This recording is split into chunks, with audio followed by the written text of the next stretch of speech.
പെസഹ കാലം രണ്ടാം ഞായർ ദൈവകരുണയുടെ ഞായറായിട്ടാണ് സഭ ആഘോഷിക്കുന്നത്. തീർച്ചയായിട്ടും ഇത് കരുണയുടെ ഞായർ തന്നെയാണ്. അതിന് കാരണം മനുഷ്യൻ്റെ വാശിക്കും മനുഷ്യൻ്റെ ഇഷ്ടത്തിനുമൊത്ത് ദൈവം എത്ര ചെറുതായി എന്നും ദൈവം എത്ര എളിമപ്പെട്ടു എന്നുള്ള ഓർമ്മപ്പെടുത്തലാണ് ഈ ഞായറാഴ്ച നമുക്ക് നൽകുന്നത്. അതിന് ഏറ്റവും നല്ല ഉദാഹരണം തോമസ് അപ്പോസ്തലൻ്റെ ജീവിതമാണ്. തോമസ് അപ്പോസ്തലൻ വാശി കാണിച്ചാണ്. എല്ലാവരും പറയുന്നുണ്ട് അയാളൊരു സംശയരോഗിയെന്ന്.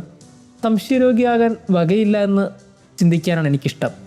അതിന് കാരണം മഗ്ദലന മറിയം വന്ന് പറയുന്നുണ്ട്, അവനെ ഞാൻ കണ്ടു.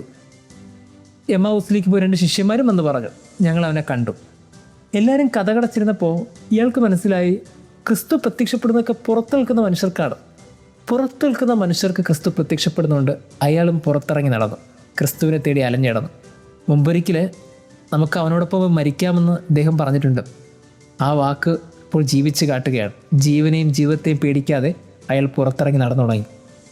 അപ്പോഴാണെങ്കിലോ ക്രിസ്തു പ്രത്യക്ഷപ്പെടുന്ന അകത്താണ്. അകത്ത് ഒളിച്ചിരുന്നവർ ക്രിസ്തു പ്രത്യക്ഷപ്പെട്ടു. ഇപ്പോൾ ഇയാൾക്ക് വീണ്ടും വാശിയായി. അയാൾ പറഞ്ഞു, ഞാൻ കാണാതെ വിശ്വസിക്കില്ല, എനിക്ക് ആ പാർശ്വത്തിൽ തുടരണം, വിരലിടണം, ഇല്ല ഞാൻ വിശ്വസിക്കില്ല. അത് സ്നേഹത്തിൻ്റെ ഒരു വാശിയാണ്. ആ വാശിയുടെ മുമ്പിൽ ദൈവം കരുണ ചൊരിഞ്ഞു.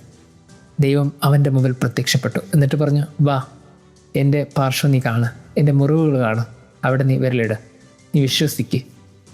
എത്ര എളിമയോടുകൂടിയാണ് ദൈവം മനുഷ്യരോട് കരുണ കാണിക്കുന്നത്.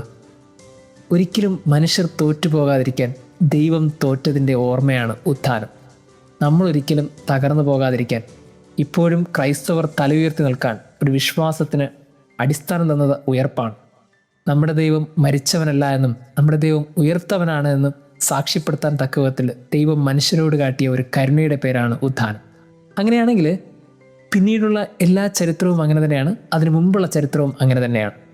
ദൈവം മനുഷ്യൻ്റെ ഇഷ്ടങ്ങൾക്ക് വേണ്ടി പ്രത്യക്ഷപ്പെട്ടും ദൈവം മനുഷ്യൻ്റെ ഇഷ്ടങ്ങൾക്ക് വേണ്ടി ചെറുതായും ഇന്ന് ഈ ഭൂമിയിൽ ഏറ്റവും മനോഹരമായ ഓർക്കുന്ന ദിവസമാണ് ഈ ഞായറാഴ്ച. നമ്മൾ ഓർക്കണം എന്തുമാത്രം കരുണയാണ് ദൈവം നമ്മുടെ ജീവിതത്തിൽ ചൊരിഞ്ഞത്.